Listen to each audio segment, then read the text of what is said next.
মাত্র ১৩ বছর বয়সে বার্সার যুব দলে পা রাখা লিওনেল মেসির সিনিয়র দলে অভিষেক হয় ২০০৪ সালে। এরপর আর পেছনে ফিরে তাকাতে হয়নি তাকে। বার্সার হয়ে নিজেকে নিয়ে গেছেন বিশ্বসেরা ফুটবলারদের তালিকায়। তবে ২০২১ সালে ক্লাবটির আর্থিক সমস্যার কারণে অনেকটা বাধ্য হয়েই বার্সা ছাড়েন দীর্ঘ সময় দলটির অন্যতম স্তম্ভ হয়ে থাকা মেসি। প্রেসিডেন্ট লাপোর্তার প্রতিশ্রুতি থাকা সত্ত্বেও নতুন করে চুক্তি না হওয়ায় দুপক্ষের সম্পর্কে তিক্ততা বাড়ে। তবে সেই অভিমান ভুলে মেসি ফিরতে যাচ্ছেন বার্সেলোনায়।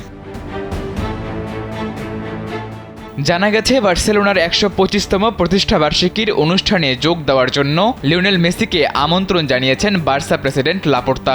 আগামী ২৯ নভেম্বর বার্সেলোনার ঐতিহ্যবাহী লিসেউ থিয়েটারে অনুষ্ঠিত হবে প্রতিষ্ঠাবার্ষিকীর এই অনুষ্ঠান। স্যান্ডেলিনা সো, রূপচর্চায় আভিজাত্য।